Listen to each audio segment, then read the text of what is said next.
네, 안녕하세요.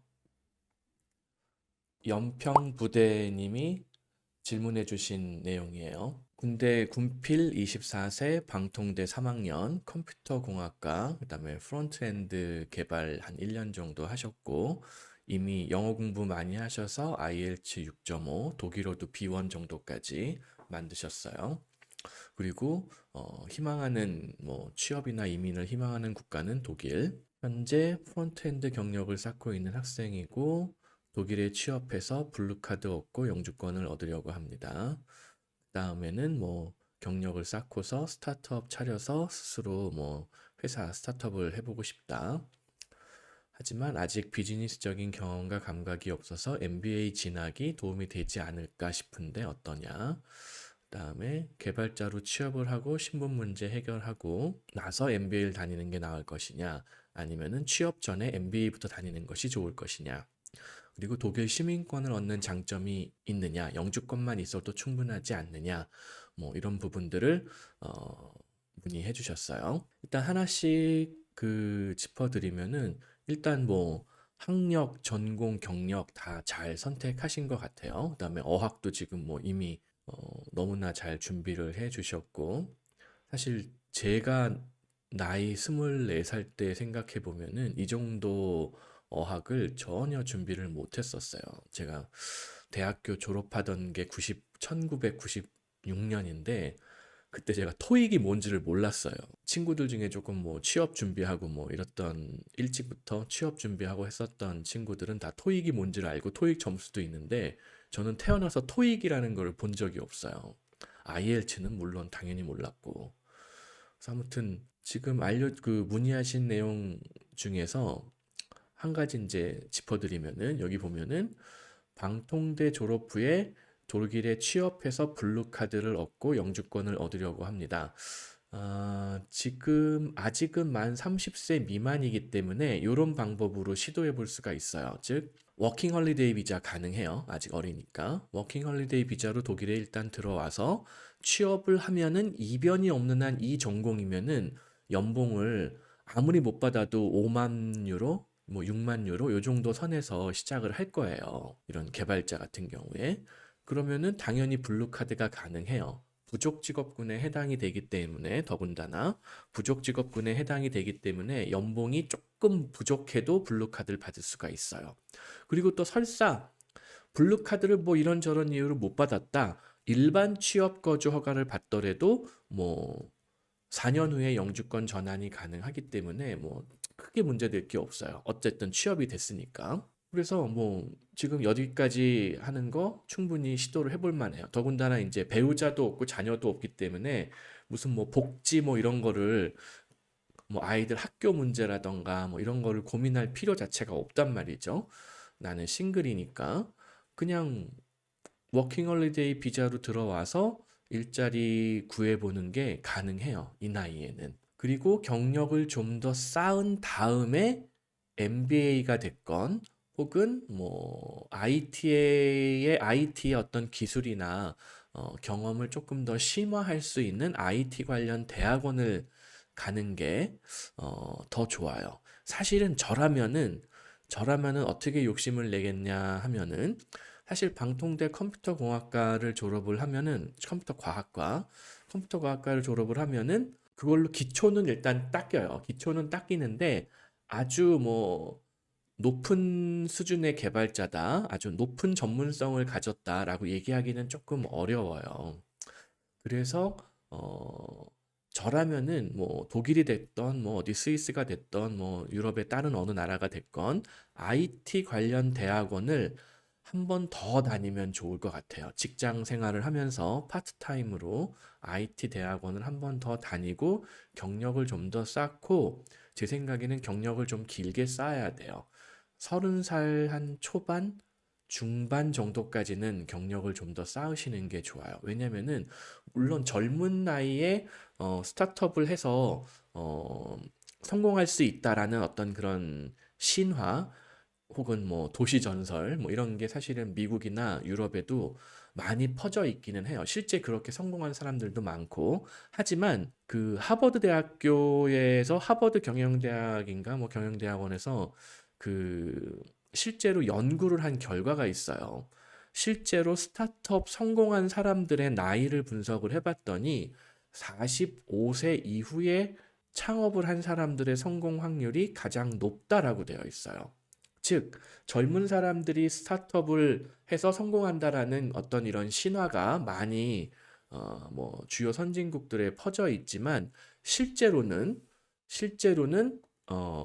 45세 이상, 45세 이상의 경륜이 좀 있는 분들이 창업을 했을 때 성공 확률이 더 높다. 제가 이거 예전에 블로그에 그 통계 자료를 올린 게 있을 거예요, 아마도. 자, 여기 보면은 하버드 비즈니스 리뷰에서 나온 어떤 그 연구 결과예요. The average age of people who founded high growth startup is actually 45. 대부분 widely believed that the most successful entrepreneurs are young 이라고 되어 있지만 실제 통계를 까고 보니까 45세 정도의 창업한 사람들의 스타트업이 하이 그로스 스타트업, 뭐 유니콘이 된다던가 이런 성공할 확률이 높다는 거죠. 그래서 지금 이거 문의해 주신 분한테 뭐 젊은 나이에 스타트업을 하지 말아라 이런 말씀은 아니지만 경력을 최소 5년, 10년 정도 쌓으면서 자, 바로 MBA 가는 것보다는 저는 한국에서 방통대 컴퓨터과학과 학사학위만으로는 부족하다고 생각해요. 제 생각엔 독일이 됐든 스위스가 됐든 어디 뭐 유럽의 어디가 됐든 뭐 좀 선진국의 IT 대학원 한 번 더 다니면 좋아요. 영어로 수업하는 과정들 많이 있거든요. 그래서 대학원 한 번, 선진국의 대학원, IT 대학원 한 번 더 다니는 게 좋고, 그리고 나서 MBA를 한 번 더 하는 게 낫다는 거예요. 그 다음에 그냥 MBA 말고 이그제큐티브 MBA 뭐 이런 거 있어요. 오히려 파트타임으로 공부할 수 있는 거. 풀타임 대부분의 이제 젊은 사람이 가는 MBA는 한 20대 후반 초반에 풀타임 MBA가 있고 한 30대 초반 중반 이후에 가는 이그제큐티브 MBA라는 게 있어요. 이거 학비도 무지하게 비싸요. 조금 이름 있는 학교 MBA 같은 경우에는 기본이 학비가 뭐 1억, 1억 5천 이렇게 돼요. 근데 그런 데에 가서 근데 이제 경력이 뭐 IT 경력 한 10년 쌓으면은 그 정도 자금 투자할 만한 경제력이 된다는 거예요. 그래서 그런 곳에 가면은 일단은 들어오는 사람들이 대부분 다 시니어 매니저급이고 뭐 나처럼 나도 경력 10년 쌓고 간 거니까 경력 10년 이상 정도 된 사람들이 모이고 무슨 뭐 이미 유명한 컨설팅 회사라던가 뭐 다국적 기업이라던가 이런 데서 충분하게 경력을 쌓은 사람들이 많이 모여요. 그래서 저라면은 IT 대학원 한 번 더 다니고 이그제큐티브 MBA 한 번 하겠다. 그거를 한 30대 중반까지 완료하는 거를 대략 한 30대 중반까지 목표로 하고 진행을 한다라고 하면은 본인만의 스타트업을 차려서 회사를 성공시키는 거 가능성이 더 높아질 것이다. 왜냐? 경력이 한 1년, 2년, 3년, 뭐 5년 미만인데 스타트업을 해서 성공할 확률이 없는 것은 아니나 하버드 비즈니스 리뷰의 그 연구 결과에 의하면 사실은 45세 이후에 창업한 사람들의 성공 확률이 가장 높다라는 그러니까 어느 정도 경륜이나 지식이나 뭐 이런 것들이 좀 많이 쌓인 사람들이 스타트업을 할 때 좀 더 유리하다는 거예요. 그 전까지는 남이 차린 스타트업에 뭐 들어가서 어떻게 실패를 하는지 뭐 어떻게 성공을 하는지 이런 걸 한번 경험해 보는 거는 괜찮은데 본인이 뭐 본인 자금도 어느 정도 들어가고 뭐 남들한테 뭐 펀딩도 받고 뭐 이렇게 하는 것들을 아직 너무 좀 내 경험이나 뭐 학력이나 뭐 이런 지식이나 뭐 이런 것들이 조금 부족할 때 너무 무리하게 스타트업을 차리면은 오히려 역효과가 날 수가 있어요. 그래서 저는 IT 대학원 한번 다니고 그리고 MBA 같은 MBA도 그냥 풀타임 MBA 말고 파트타임 MBA가 있다. 이그제큐티브 MBA 같은 거. 뭐 유럽에는 유명한 게 뭐 인시어드라는 데가 유명한 데가 있고 또 스위스에 보면 IMD라고 또 유명한 곳이 있어요. 다 학비가 한 1억 5천쯤 깨져요. 그러면 학비가 조금 저렴한 데는 없느냐? 뭐 있어요. 뭐 파리에 무슨 뭐 이름은 까먹었는데 뭐 파리에도 무슨 뭐 에꼴 뭐 어쩌고 해가지고 EMBA 괜찮은 데가 있고 뭐 네덜란드, 덴마크 뭐 이런 데들도 괜찮은 데들이 많이 있어요. 그런 데서 이그제큐티브 MBA를 하면서 동료들을 좀 모으면 조금 경력 있고 능력 있고 뭐 이미 여기저기서 펀딩을 많이 땡겨올 수 있는 능력을 갖춘 동료들이 모이고 나는 개발만 10년 이상 했어. 그러면은 뭐 내가 개발 팀장 되는 거죠. 무슨 비즈니스를 할지는 모르겠지만 그런 식으로 준비를 하시면 좋을 것 같아요. 그리고 독일 시민권을 얻는 장점이 있을까요? 예, 당연히 있어요. 실제 이런 펀딩 받을 때도 약간은 영향을 미칠 수가 있고, 그냥 일상생활에서 주택 대출을 받는다던가, 뭐, 이런저런 뭐 정부의 무슨 뭐 스타트업 관련된 지원을 받는다던가 했을 때, 독일 국적이냐, EU의 국적을 가지고 있느냐, 아니면은 그냥 영주권만 있느냐, 아니면 영주권도 없고 그냥 임시 취업 거주 허가만 있느냐, 다 차이가 있어요.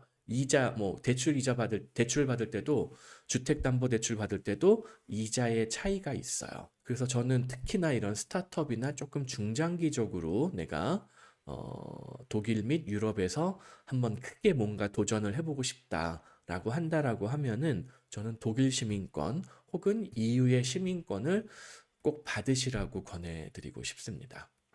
뭐 이게 머나먼 미래지만 뭐 사실은 생각보다 인생이 굉장히 짧아요. 시간이 금방 흘러요. 짧으면서도 뭐 내가 아직은 뭐 24살이니까 굉장히 다양한 가능성이 있으니 해보시면 좋을 것 같아요. 피넛버터님이 EU 비즈니스 스쿨 어떤가요? 제가 잘 들어본 학교는 아니에요. 근데 뭐 유럽에는 막 학교 이름이 막 이렇게 유명하고 뭐 이게 중요하지는 않아요, 사실은. 뭐 내가 공부하고 싶은 거를 잘 할 수가 있고, 그다음에 그 과정을 통해서 그 나라의 정착, 취업에 뭐 활용할 수 있는 부분이 있다라면은 뭐 크게 문제는 없어 보여요. 근데 EU 비즈니스 스쿨 그냥 학교 이름으로 언뜻 들어봤을 때는 약간 그냥 프라이빗한 공식적인 막 공립학교는 아닌 것 같아요. 국립대학은 아닌 것 같고 그냥 사립 학교인데 뭐 영어로 수업하는 비즈니스 스쿨이다. 뭐 다니는데 뭐 크게 문제는 없을 것 같아요. 뭐 스위스의 학생 비자를 받을 수가 있고 그다음에 그걸 졸업한 다음에 그 되게 구직 비자 같은 거, 구직 거주 허가를 주는데 그거를 주는 조건들이 있는데 그 조건에 맞는 학교라면은 뭐 스위스에 정식으로 등록된 학교라면은 문제는 없어요. 근데 가끔 스위스에 정식으로 등록되지 않은 학교들이 있어요. 무슨 호텔 학교. 이거 정식 스위스에서 인정이 되는 학위가 아니에요. 그래서 무슨 호텔 학교들 보면은 막 되게 뭐 엄청난 대단한 스위스의 막 명문 학교처럼 유학원들에서 홍보를 하는데 그거 스위스 학위가 아니에요. 스위스에서 인정되는 학위가 아니고 어디 뭐 영국에 있는 무슨 학위를 사다가 뭐 제휴를 맺어가지고 학위는 영국 학위를 주고 뭐 그랬던 것 같아요. 요거 유의를 해야 돼요. 의외로 스위스에 보면은 그냥 한국으로 치면은 뭐 심하게 얘기하면은 그냥 사설 학원이에요. 사설 학원인데 뭐 어디 뭐 영국에 있는 뭐 영국의 시골에 있는 학교들 보면 요새 뭐 재정적으로 많이 위태위태한 학교들도 많거든요. 유학생이라든가 학생 모집이 잘 안 되면은 그러면 한국에서 어디 강원도에 있는 뭐 장사 안 되는 학교랑 뭐 조인해가지고 강원도에서 학위를 줄 테니까는 공부는 저기 어디 뭐 미얀마 어디서 해라 뭐 이런 거 비슷한 그런 학교들이 있기는 있어요. 이게 되게 호텔 학교들이 있어요. 호텔 학교들.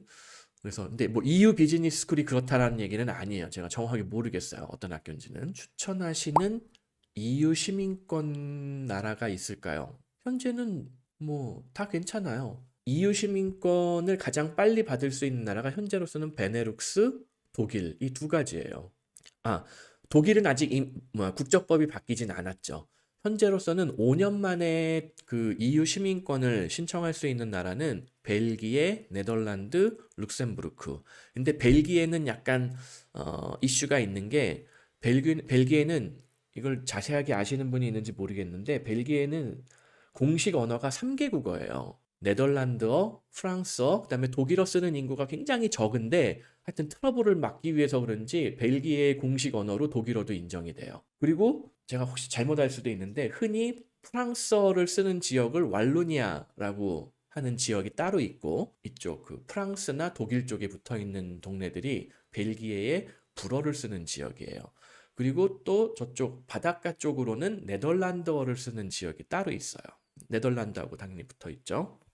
그래서 그쪽은 이제 우리가 흔히 얘기하는 플란더스 지방, 그 옛날 애니메이션 중에 플란다스에게 뭐 이런 거 있어요. 플란다스가 이제 뭐 일본식 발음인 거죠. 플랜더스에 뭐 플랑드르라고 하기도 하고, 뭐 네덜란드어로 얘기하면 또 다를지 모르겠어요. 뭐 불어, 네덜란드어, 영어 지멋대로 다 발음이 각기 달라요.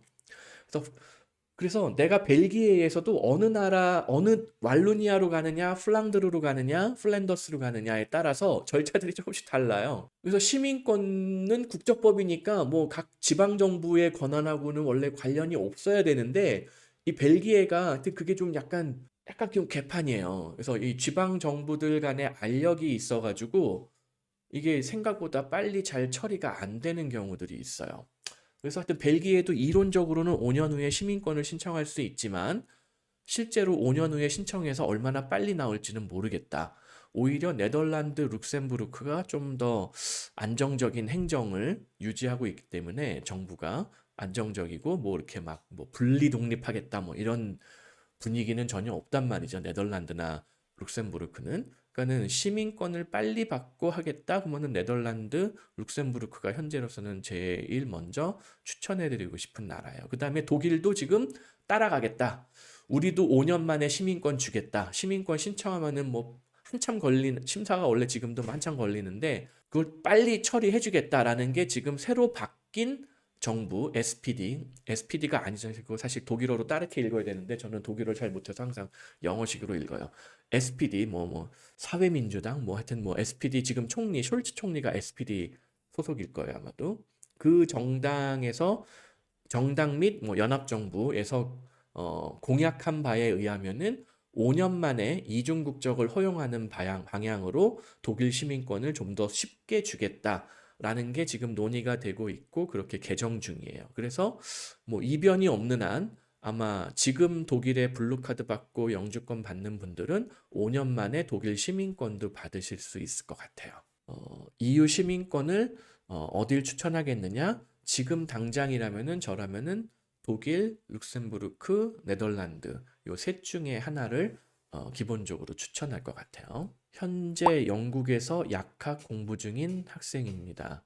졸업하고 영국에 스테이하는 게 나을지 유럽 쪽으로 취직하여 정착하는 방안이 나을지 뭐 영국에서 취업이 돼서 영국에서 약사로 일을 할 수 있으면 당연히 그렇게 하는 게 좋죠.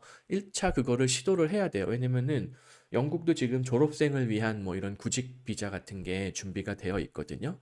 브렉시트 이후에 이민법을 나름 자기들 나름대로는 쉽게 만든다고 지금 개정을 하기는 했어요. 영국도.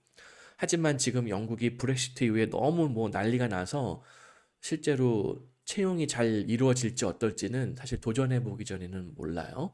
그래서 영국에서 1차 시도를 해보고 안 되면 그때 뭐 독일이든 뭐 네덜란드든 뭐 벨기에든 스웨덴이든 그쪽에도 뭐 제약회사 같은 것들이 있고 혹은 기타 뭐 바이오 관련된 일자리 이런 데들이 있을 거란 말이에요. 근데 흔히 리테일 약사 이런 약국에서 제조해주고 하는 이런 뭐 라이센스가 있는 약사를 영국 그 뭐라 그러죠? 영국 학력과 그걸로 유럽에서 바로 인정이 되는지 제가 확실하게 모르겠어요. 브렉시트 이후에도 이거를 인정을 해주는지 뭐 어떤 제약 사항들이 있는지 뭐 인정을 못 받지는 않을 거예요. 근데 그게 얼마나 수월하게 빨리 인정을 받고 손쉽게 취업하고 거주허가를 받을 수 있느냐 아니면은 되게 이제 그 나라를 건너서 의료나 약학 이런 쪽 계열의 자격을 인정받는 게 통상 전 세계적으로 좀 어려워요. 왜냐면은 의학 계열이 어떤 어느 나라이든 선진국이든 뭐 한국이든 일종의 그 장벽 이런 허들이 제일 높은 편이에요. 안 그러면은 막 인도에서 막 우르르 몰려오니까는 그거를 인위적으로 이렇게 한 건지 뭐 하여튼 뭐 정말 국민의 안전을 위해서 그렇게 하는 건지는 모르겠지만 그런 허들이 좀 있는 편이에요. 그래서 하여튼 영국 학위와 자격증으로 독일이나 북유럽 쪽에서 리테일 약사로 이런 소매 약국의 약사로 일할 수 있는 자격이 빨리 나올 것이냐? 그거는 저도 확실하게 모르겠어요. 조금 더 따져봐야 될 것 같아요. 하지만 꼭 그게 리테일 약사가 아니더라도 약학을 공부했으니까 뭐 제약회사나 기타 바이오 관련된 회사들에 뭐 얼마든지 취업을 하실 수 있을 것으로 추측을 합니다. 불가리아나 루마니아 같은 곳에서 EU 영주권을 받고 독일이나 스웨덴 같은 곳에 취업해서 먹고 살 수 있을까요? 이론적으로는 가능한데 이왕이면은 시민권까지 확보를 해야지 조금 더 유리해져요. 왜냐면은 EU 영주권으로도 가능하기는 한데 뭐 행정적으로 시민권에 비해서 조금 더 불리한 부분이 있었던 것 같아요. 특히 불가리아나 루마니아는 불가리아 루마니아 시민권은 또 특별 대우하는 법이 한 몇 년 전까지 있었는데 그게 향후에 뭐 무슨 뭐 EU 뭐 23, 뭐 EU 27, 뭐 제가 정확한 숫자는 아닌데 EU에 가입한 게 늦어지거나 뭐 불가리아, 루마니아 같은 경우에는 EU에서 제일 경제적으로 낙후된 나라거든요. 그래서 불가리아, 루마니아 시민권자는 조금 불이익이 있는 경우들이 있었어요. 어떤 나라들 같은 경우에 불가리아, 루마니아 시민권자는 여기서 취업하고 거주하려면은 무슨 뭐 추가적인 조건을 만족해야 돼. 뭐 이런 것들이 조금 있었거든요. 그래서 뭐 지금 문의해 주신 게 가능하기는 한데 뭐 예상치 않은 장벽들이 있을 수가 있다. 이왕이면은 뭐 그냥 EU 영주권 말고 EU 시민권까지 확실하게 확보를 하는 게 좋고 그렇게 하더라도 불가리아, 루마니아 시민권이나 이런 경우에는 몇 년 전까지는 그 약간의 제약 사항, 뭐 추가 조건 뭐 이런 게 있었는데 지금은 그게 한시적이었던 것 같은데 지금은 모르겠어요. 어떻게 됐는지. 그리고 영국의 포인트 베이스 시스템이 부활했다는데 맞나요? 뭐 찾아보면 되죠. UK 홈오피스라고 하거든요. 거기는 내무부에서 관할을 해요. UK나 이런 데 보면은 UK에서 워크하려면은 사실은 현재 제일 핵심이 이거예요. 스킬드 워커 비자. 이거는 점수제는 아니에요. 점수제는 아니고 고용주가 확실하게 확보가 되어 있느냐, 뭐 학사학위가 있느냐, 그다음에 특정 직업에 속하느냐 이거거든요. 그래서 점수제는 아니에요. 제 생각엔 점수제 뭐 이런 게 부활을 했다. 특별하게 보이지는 않아요. 스케일드 업 워커 비자는 fast growing. 여기도 보면은 특별하게 점수제를 요구하고 있지는 않아요. 뭐 영국에 특별하게 점수제, 뭐 포인트 베이스 시스템이 있는 것 같지는 않아요. 공부에 소질이 없어서 정면 승부하기 힘들 것 같고 돈을 들여서 뭐 어떻게든 영주권 시민권을 확보하고 싶다. 뭐 둘 중에 하나면은 돼요. 내 몸과 머리로 때우든가 아니면은 돈을 들여서라도 뭐 확보를 하던가 영주권 시민권을. 근데 되게 이제 그 정도 돈을 들이려면은 상당한 공부라던가 노력이 없으면은 그 정도 자산이라던가 자금을 확보하기는 어려울 수도 있어요. 그래서 옛날에 그런 얘기 있었잖아요. 뭐 공부가 제일 쉬웠어요. 근데 돈을 모으는 것보다 공부가 더 쉽다라는 사람도 있고, 아, 나는 공부보다 돈을 모으는 게 더 쉽다라는 사람도 있기는 있어요, 사실은. 실제로 그 공부가 제일 쉬웠어요라고 막 인터뷰 해가지고 막 책도 쓰고 했었던 무슨 노가다 하시던 분이 지금 변호사로 일하고 계신데, 지금 생각해보니까는 그게 아니라고 뭐 번복하셨나 그래요, 제가 알기로. 그 자신의 발언이 경솔했다, 뭐. 그래서 공부가 훨씬 어렵다. 돈 버는 게 더 쉽다. 뭐 입장을 번복하셨나? 뭐 그랬던 것 같아요. 제 기억에. 그다음에 김진우동님이라는 분께서 기계공학 전공 문의해 주시는 전 이거 예전에 한번 다뤄드렸던 것 같은데 엔지니어가 아니라면은 지금 생산 지원 자재 관리 분야로는 오히려 본인의 커리어를 망치는 게 될 것 같아요. 저는 비추예요. 저는 비추고 조금 더 나의 기계공학 전공을 전문화할 수 있는 나의 어떤 커리어를 전문화할 수 있는 분야로 하시는 게 좋아요. 사실 저도 그 비슷한 나이 때 어떤 중요한 기로에 있었는데 전공이라던가 뭐 이런 좀 심화된 이런 공부를 해야 되는 그런 자리가 있었고 그냥 편안하게 일하지만 돈을 더 많이 받을 수 있는 자리가 있었는데 후자를 택했었어요. 그래서 사실은 지금 이런 일을 하고 있는지도 모르겠어요. 그때 그 전문적인 조금 더 공부를 많이를 필요로 하고 그쪽으로 갔으면은 또 다른 뭐 인생을 살았을 수도 있을지 모르겠는데 너무 그냥 편하고 돈 많이 받는 일자리를 선택하다 보니까는 여전히 놀고 먹으면서 일을 하고 있는 뭐 이런 상황이 됐네요. 그래서 저라면은 조금 엔지니어로서 심화하는 이런 커리어를 조금 더 선택을 하시면 좋을 것 같아요. 프리 드리머라는 분이 온라인 셀러로 개인 사업자입니다. 같은 일을 유지하면서 독일로 이민할 수 있는 방법이 있을까요? 가능해요. 가능한데 그 개인 사업자니까 내가 벌어들이는 매출이 있고 또 뭐 세금 4대 보험 내고 남는 순수익 뭐 이런 게 있을 거 아니에요? 그걸로 우리 가족의 생계를 충분하게 다 커버할 수 있다라고 하면은 독일에서 뭐 자영업 비자, 자영업 거주 허가 이런 걸 받을 수도 있어요. 혹은 오히려 자영업 거주 허가가 불리한 경우가 그러니까 이민 목적상 약간 불리하거든요. 왜냐면 자영업 거주 허가는 독일의 연금이나 세금 이런 연금 내는 거 세금은 내야 되지만 연금이나 4대 보험 내는 게 의무가 아니고 오히려 내고 싶어도 못 낼 수가 있어요. 즉 모든 복지 국가의 핵심은 4대 보험을 낼 수 있어야 유리해요.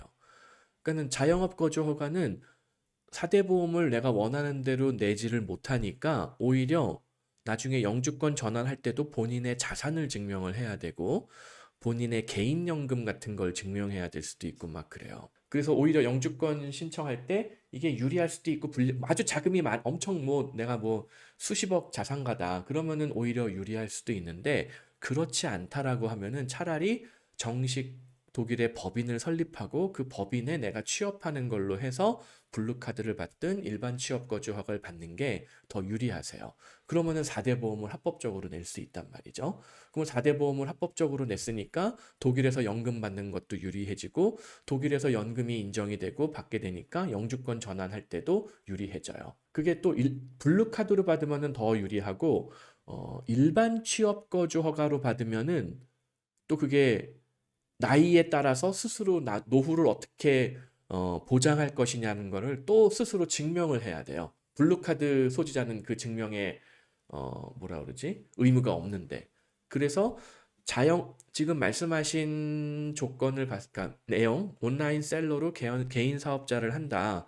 이때 독일의 자영업 거주 허가로도 거주를 할 수가 있고 일반 취업 거주 허가로도 거주할 수 있고 블루카드로도 거주할 수가 있어요. 혹은 또 이런 것도 있어요. 무슨 대표이사용 거주 허가가 또 따로 있어요. 카테고리가. 이 네 가지를 다 가능하거든요. 프리드리머님 같은 경우에는 자금만 충분하게 준비가 되어 있고 뭐 학사학위 정도가 있다면. 근데 가장 빨리 안정적으로 영주권을 받는 거는 블루카드일 것이다.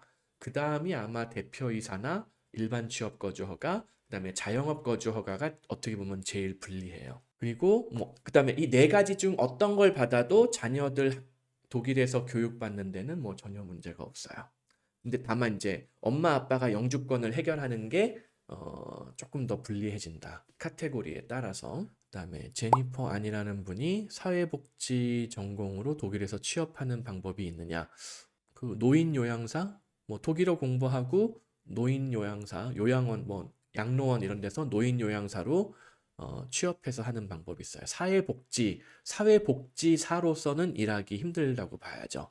대개 사회복지사는 공무원의 어떤 자격으로 일하는 경우가 대부분인데 공무원이 되려면 일단 독일 영주권, 최소 영주권이 있고 이왕이면 시민권이 있어야 되거든요. 그러니까 지금 당장 한국에서 사회복지 공부한 걸로 독일에서 취업이 잘 된다? 그건 아니라는 거죠. 그리고 조윤성 님이 최근 영국 이민 관련근을 보셨다고 하고 자금만 투입하면 영주권 시민권까지 확실하게 가능하냐? 사업 아이디어 등 특별한 스타트업 사업 아이디어 구상 등 머리를 써야 하느냐? 머리를 써야 돼요.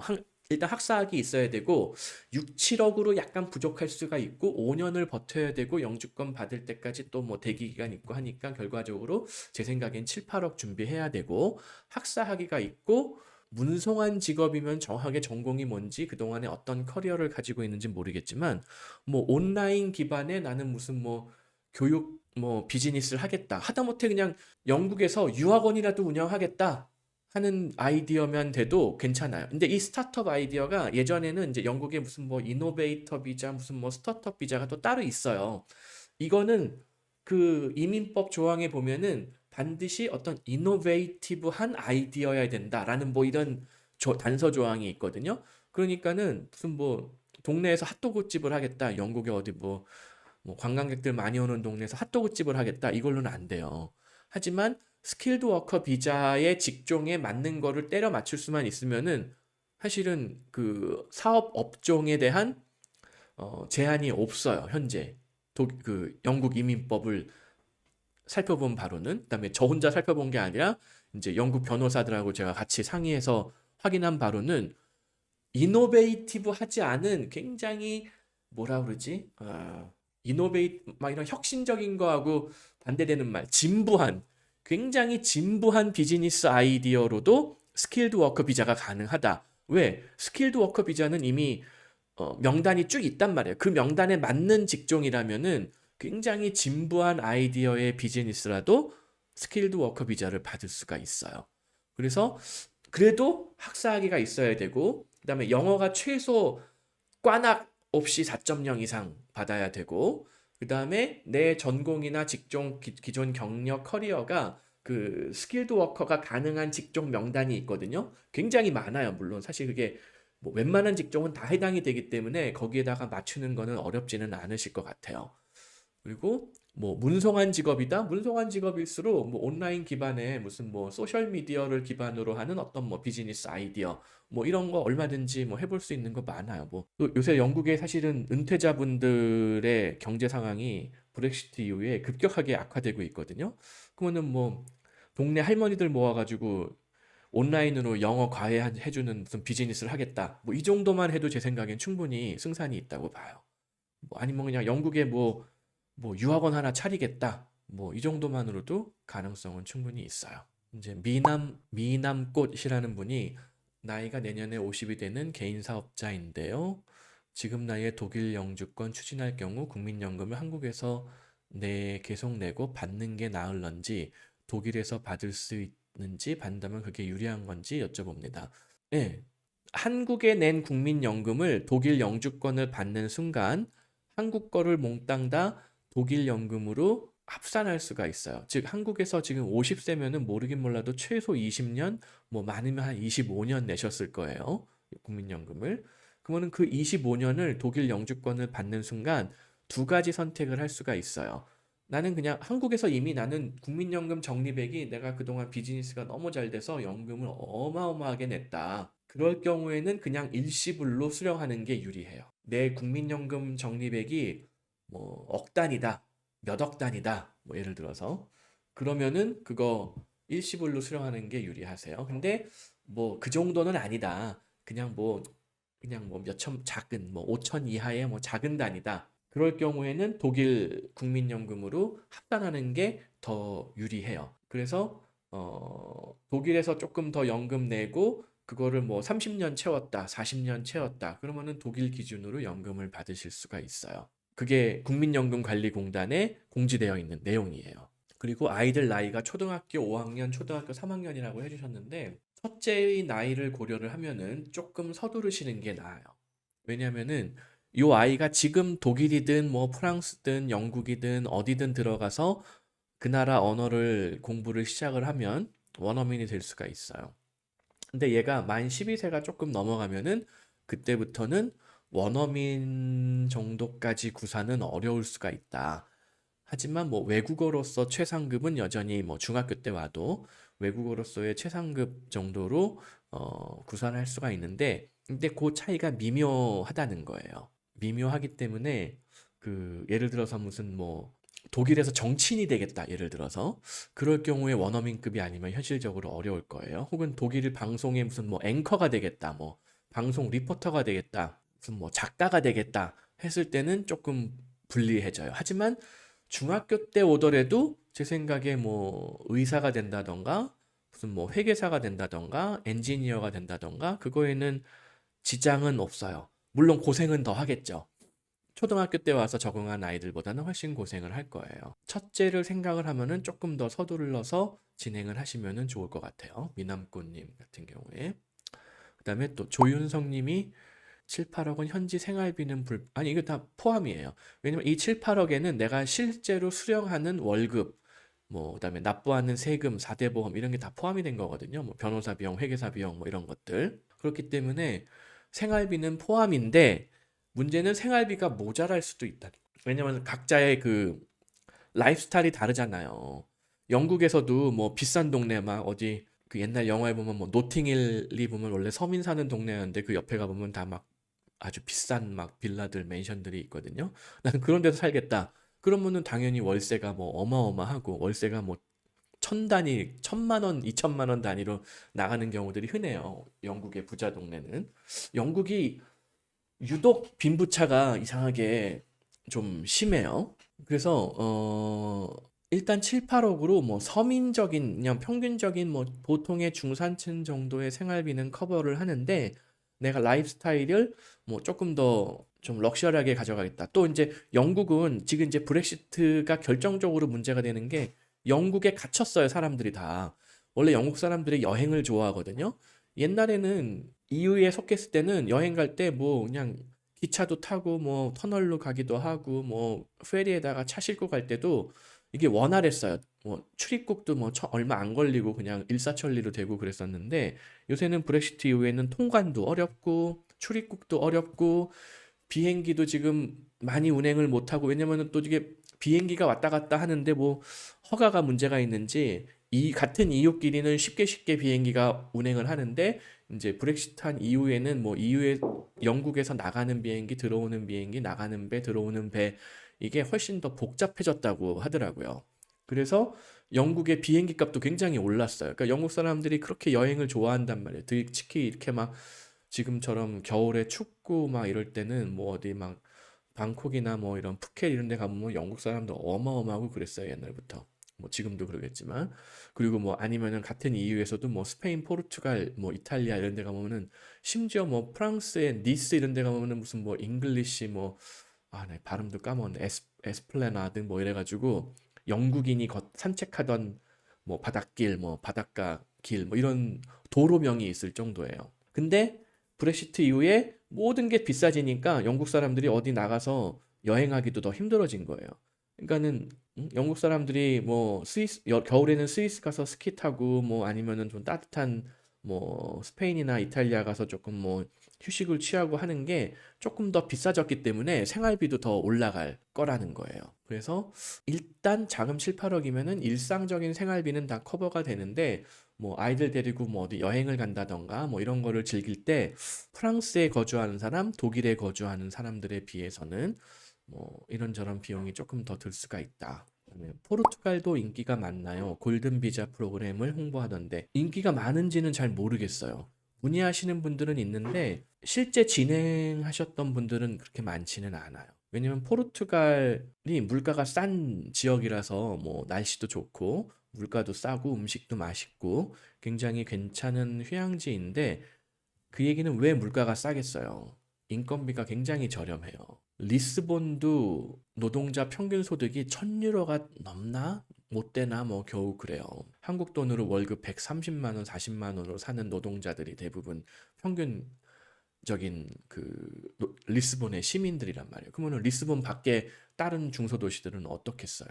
그래서 포르투갈에서 뭐 지금 골든 비자 뭐 부동산 홍보하면서 이걸 사면은 포르투갈 거주 허가를 받을 수가 있고 그거를 5년 유지하면은 뭐 포르투갈 시민권을 뭐 쉽게 받을 수가 있다라고 하는 것들이 내가 중국인이라면은 뭐 그거라도 하는 게 나을 수가 있는데 한국 사람 입장에서는 그렇게 저는 막 적극 추천해 드리기는 좀 그래요. 약간 특히 자녀가 있는 집이라면 자녀가 없고 나는 뭐 우리 뭐 부부 뭐 자녀 없는 뭐 딩크 부부다. 그러면은 그냥 포르투갈에서 유유자적 하는 거 전혀 문제되지 않아요. 그런데 이제 아이들을 교육을 시키고 그 아이들이 좀 더 제대로 된 커리어를 가졌으면 하는 뭐 이런 경우라면은 사실 포르투갈은 여러 가지 좀 불리하죠. 몰타 키프로스도 결국 포르투갈하고 비슷해요.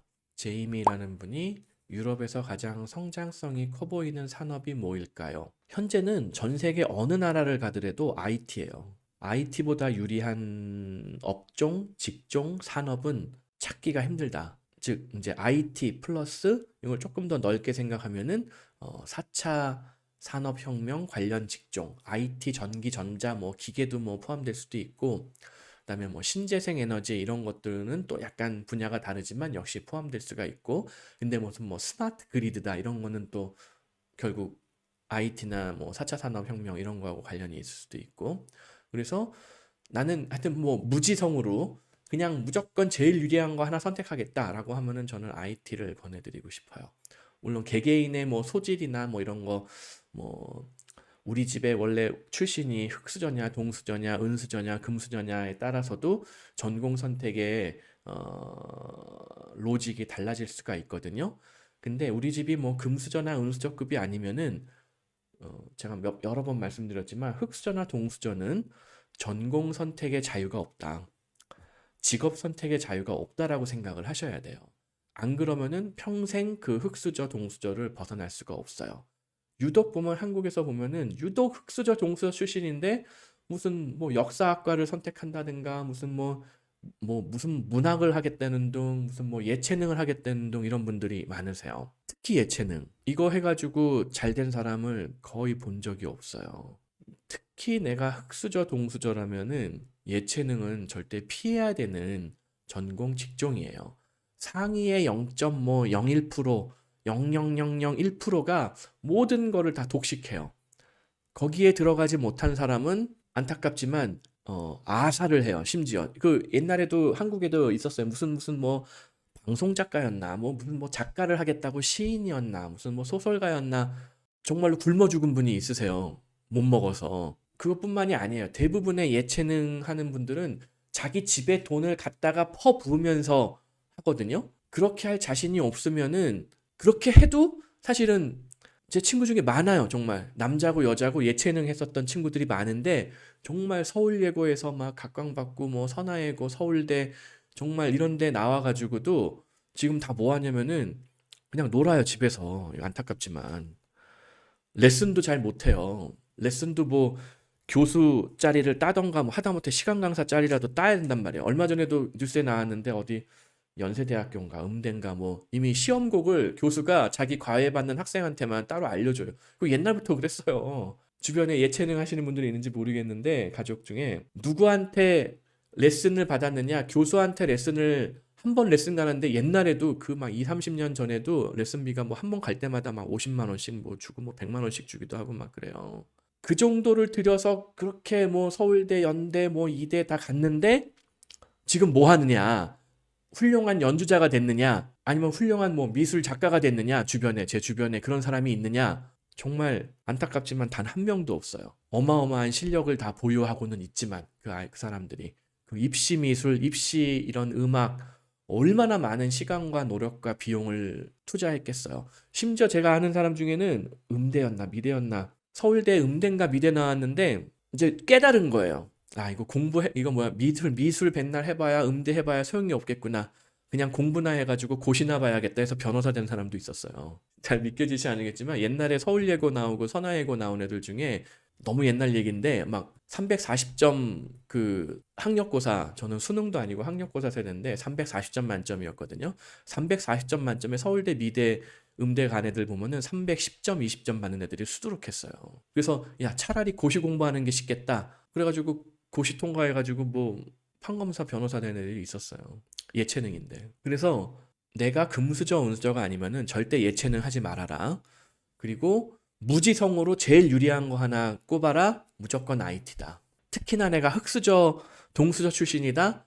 무조건 IT. 최소 전기전자, 이공계 엔지니어 이거 하세요. 근데 도저히 내 머리가 이공계 이거 못 따라갈 것 같다. 그러면은 최소 상경계, 회계, 파이낸스 이 정도는 하셔야 돼요. 그것도 못 하겠다. 그러면은 제가 악담을 하는 게 아니라 평생 동수저 이상을 못 올라올 것이다. 은수저나 금수저의 삶을 살기는 현실적으로 어려울 것이다. 최저임금보다 조금 더 높은 정도의 임금으로 만족하면서 평생을 살아가야 되는 연습을 해야 될 것이다. 그게 현실이에요. 이거는 꼭 한국뿐만이 아니라 다른 나라도 마찬가지예요. 뭐 독일이라고 해가지고 IT가 아닌데 무슨 뭐 유치원 뭐 차일드 케어 워커가 돼가지고 떼돈을 벌겠다. 불가능하다는 거예요. 독일 뭐 선진국이라고 하는 독일이나 미국이나 호주에서도 차일드 케어 워커는 최저임금에서 살짝 더 받는 정도다. 예체능은 여전히 밥을 굶는다. 독일, 미국, 호주도. 한국이 아르헨티나 꼴이 될 가능성이 높다. 이거는 너무 막연한 내용이라서 한국이 그렇게 뭐 아르헨티나 꼴이 어떤 상황인지 제가 모르겠지만 이런 건 있어요. 아르헨티나는 옛날부터 뭐 포클랜드 전쟁이었나? 그때 그 당시부터 뭐 그런 거 있잖아. 군부 독재 뭐 이런 독재자들이 말아먹은 나라 뭐 이런 개념이 있잖아요. 그리고 뭐 그 넓은 땅덩어리 그리고 아르헨티나 인구의 상당수는 사실은 뭐 유럽에서 넘어온 굉장히 전문직 인력까지는 아니지만 비교적 교육을 잘 받은 유럽 이민자들이 원래 많았던 나라예요. 옛날 제가 맨날 요새 오늘 계속 옛날 얘기하네. 플란더스에게 하고 또 옛날 만화 중에 유명한 게 그런 게 있어요. 엄마 찾아 산말리 뭐 이런 거 있어요. 옛날에는 그 이탈리아 그 엄마 찾아 산말리의 주인공이 마르코였나 이름이? 근데 마르코가 어디 살던 사람이냐면은 이탈리아의 제노바 항구 도시에 살던 아이예요. 근데 뭐 엄마가 돈 벌러 어딜 외국을 나간 거예요. 요새는 사실 이탈리아나 포르투갈이나 스페인이나 이런 곳에서 뭐 엘리트들이 돈 벌러 어딜 가냐면은 스위스, 독일, 뭐 룩셈부르크, 뭐 스웨덴, 노르웨이, 베네룩스, 뭐 알프스 이북의 선진국들을 가요. 근데 그 엄마 찾아 산말리가 시대적 배경이 제가 정확히 언제쯤인지 모르겠는데 뭐 한 1800년대 말인지 1900년대 초인지 모르겠는데 그 당시에는 아르헨티나를 갔단 말이에요.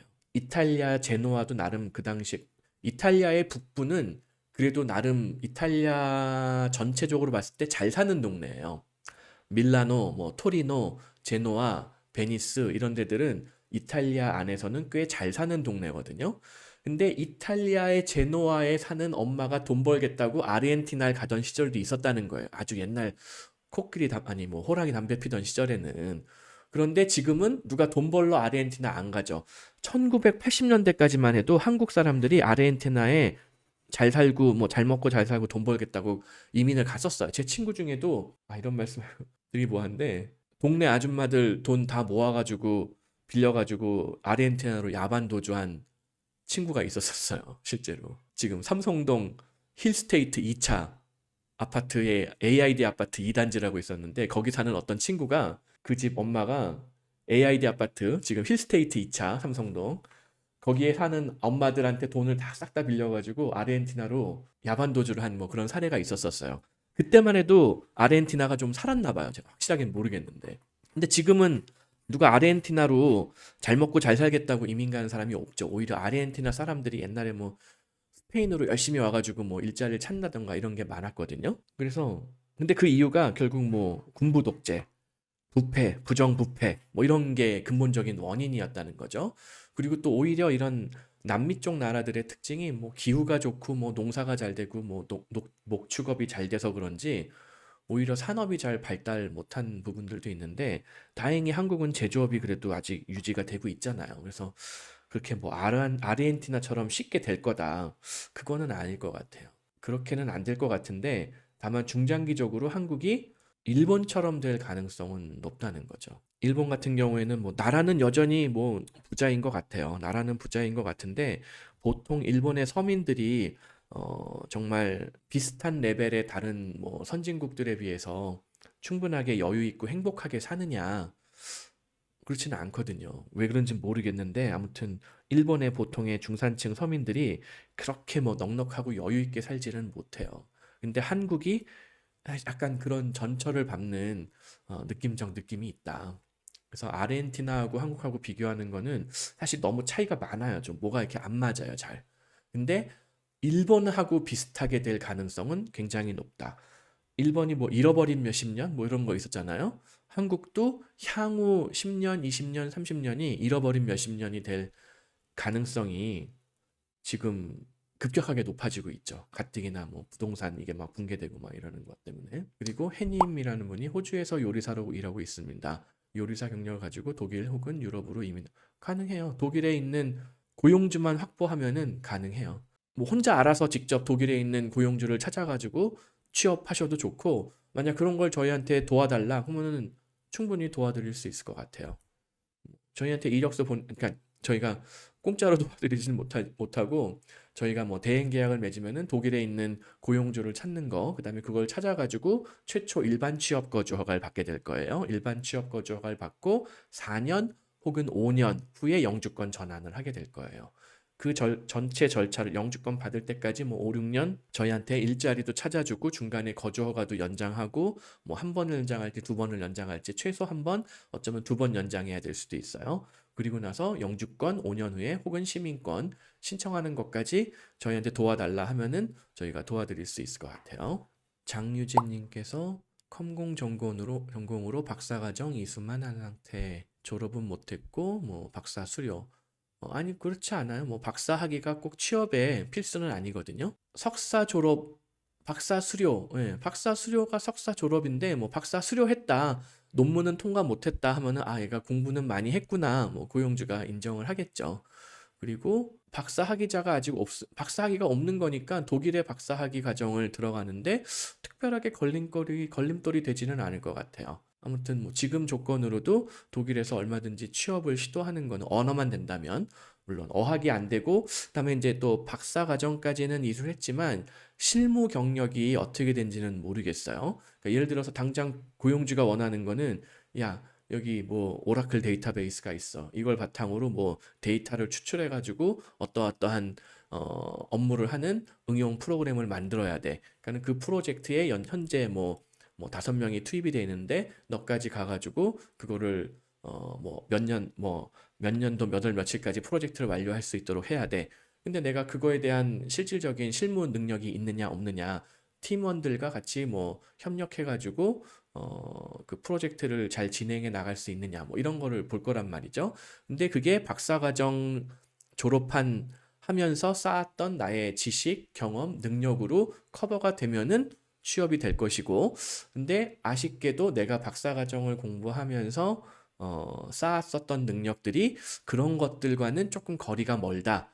그러면은 당장 단기간에 취업이 안 될 수도 있어요. 한국에서든 어느 나라에서든 다른 나라에서든 뭐 경력을 조금 더 쌓고 그리고 뭐 거주허가까지 미리 해결을 해야지만 취업이 될 수도 있을지 모르겠어요. 독일 간호사 전망 좋아요. 독일은 간호사를 하면은 뭐 간호사 자체만으로도 이제 흔히 얘기하는 registered nurse만으로도 연봉이 나쁘진 않아요. 뭐 한 5만, 6만까지도 올라요. 기본급은 한 4만 얼마, 뭐 3만 얼마로 출발을 하는데 간호사는 흔히 3교대고 그다음에 뭐 주말 근무, 뭐 야간 근무 뭐 이런 것들이 많이 있게 되잖아요. 베이스가 3만 몇 천으로 시작을 하면은 만약에 주말 근무, 무슨 뭐 3교대 야간 근무 뭐 이런 게 투입이 되면은 뭐 추가로 더 받는 수당들이 있단 말이에요. 그래서 결국 4만, 5만 유로를 받게 되고 경력이 쌓이게 되면은 5만, 6만, 뭐 7만까지 되지 말라는 법도 없어요. 그리고 간호사는 통상 아우스빌딩을 통해서 돼요. 독일은 전통적으로. 그러니까는 아우스빌딩에서도 이제 아우스빌딩도 조금 더 낮은 과정, 더 높은 과정이 있는데 하여튼 간호사는 조금 더 높은 빡센 과정에 속하는 건데 그 한국으로 치면 한 전문대 과정 정도 되는 것 같아요.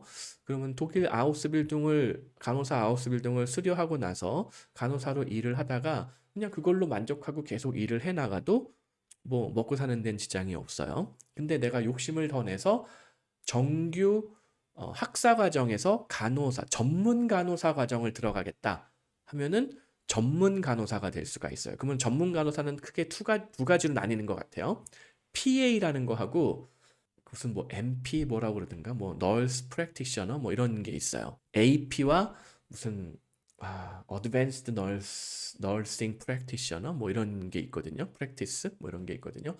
PA는 Physician Assistant라고 해서 어디 뭐 수술방에 들어가는데 전문의가 무슨 뭐 외과 전문의가 뭘 수술을 하는데 집도를 하는데 옆에서 조금 더 전문적으로 도와주는 간호사, 뭐 이거를 이제 흔히 피지션 어시스턴트로 얘기를 해요. 혹은 피지션 어시스턴트가 뭐 단독으로 뭐 응급실에서 어떤 처치를 한다던가 처방을 한다던가 하는 경우들도 있고, 혹은 뭐 어드밴스드 뭐 프랙티싱 널스 혹은 뭐 어드밴스드 널싱 프랙티스 뭐 APN, ANP 뭐 지멋대로 나라마다 조금씩 용어가 다른데 그것도 일단 전문 간호사예요. PA나 뭐 APN이나 둘 다 전문 간호사인데, 그러니까는 어느 정도까지 대우를 해주냐면은 한국으로 치면은 한 레지던트 일반의 그러니까는 의과대학 졸업하고 전문의 따기 전에 의사들 있잖아요.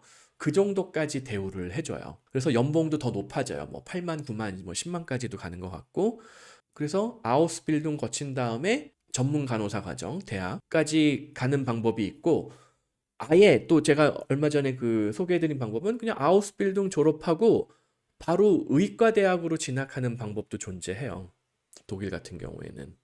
그거 다른 동영상에서 굉장히 자세하게 그 방법들을 설명을 드렸으니까 한번 참고들 해보세요. 독일에서는 간호사 아우스빌딩 이후에 뭐 경력 조금 쌓고 나서 아예 의대로 바로 진학을 해서 의사가 되는 방법도 있다.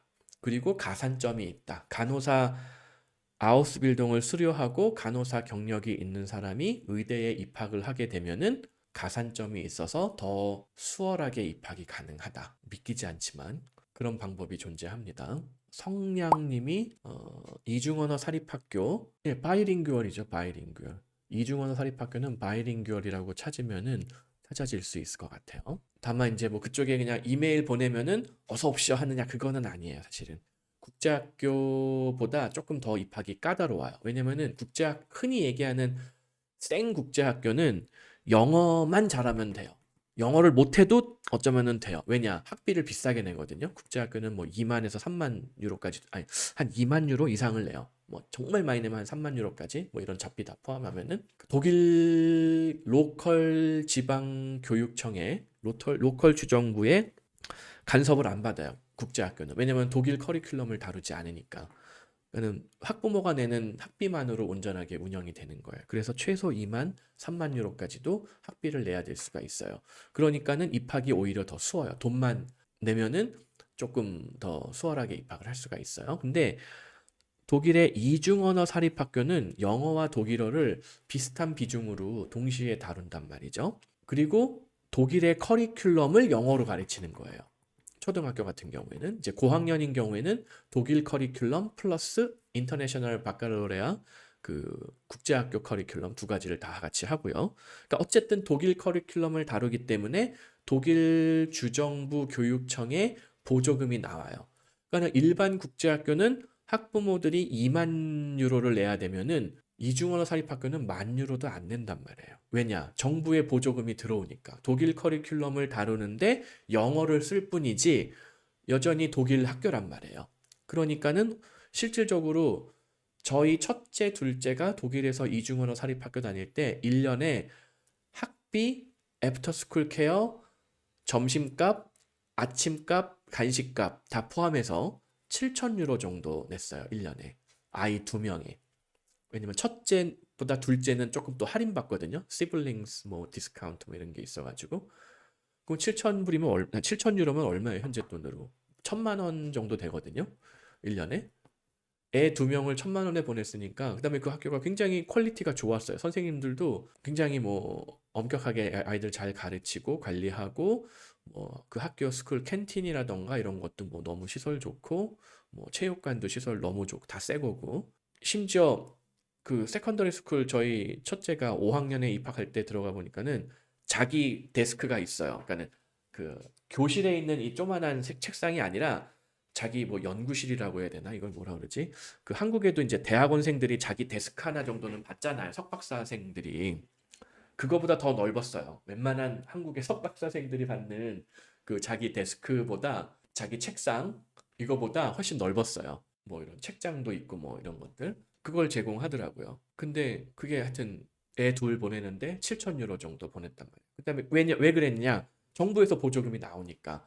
그래서 입학 경쟁률이 일반적인 국제학교보다 더 세요. 그리고 독일어를 그러니까 초등학교 저학년일수록 독일어를 못하더라도 입학할 가능성이 높은데 초등학교 고학년, 뭐 중학교 이렇게 올라가면은 영어도 잘 하지 못해, 독일어는 더 못해 그러면은 입학이 조금 더 어려워요. 그래서 이중언어 사립학교를 가고 싶으신 분들은 굉장히 조금 서둘러서 하는 게 중요하고 조금 아이가 늦었다 그러면 한국에서부터라도 영어 독일어를 좀 미리 준비를 시키면 좋고 또 학교를 독일 전역에 걸쳐서 다 문의를 해보고 자리가 있어서 받아주겠다고 하는 곳이 있으면은 거기를 우선 선택을 해서 가야 돼요. 나는 뭐 미넨이 아니면 안 갈 거예요. 프랑크푸르트가 아니면 안 갈 거예요. 하면은 그럼 자리가 없어서 못 가는 거예요. 해님이 비용은 대략 어느 정도 예상하면 될까요? 독일로 호주 요리사분이신데 독일로 취업하고 싶다 이거죠. 이거는 업무를 저희가 최초 취업할 곳 알아봐 드리고 일반 취업 거조가 한 번 받고 중간에 한 번 연장을 한 번 할 수도 있고 두 번 할 수도 있어요. 뭐 한 번, 두 번 연장하고 나중에 영주권 혹은 시민권 신청할 때까지 저희가 한 6년 정도 케어를 해야 되거든요. 그러면 저희 수수료가 독일 같은 경우에 최소 거의 한 6, 7천만 원 들어갈 것 같아요. 최소 저희 수수료만 그 정도 들어가요. 현지에서 빨리 취업이 되면은 뭐 생활비를 벌어서 뭐 다 쓰실 수가 있고 뭐 하기는 한데 저희가 최초 일반 취업 거주가 연장 한 번 하고 영주권 시민권 한 번 또 신청하고 뭐 하려면은 저희 수수료가 그동안에 총 6년 동안 한 6, 7천만 원 깨져야 될 것 같다. 그 정도 생각하시면 될 것 같아요. 지금 그러면은 문의하신 내용들은 거의 다 커버가 된 것 같아요. 그러면은 오늘은 여기까지 하는 걸로 하고 이제 다들 월드컵 뭐지 3, 4위 결정전 재밌게들 보시죠. 감사합니다. 뭐 즐거운 주말 되시기 바랍니다.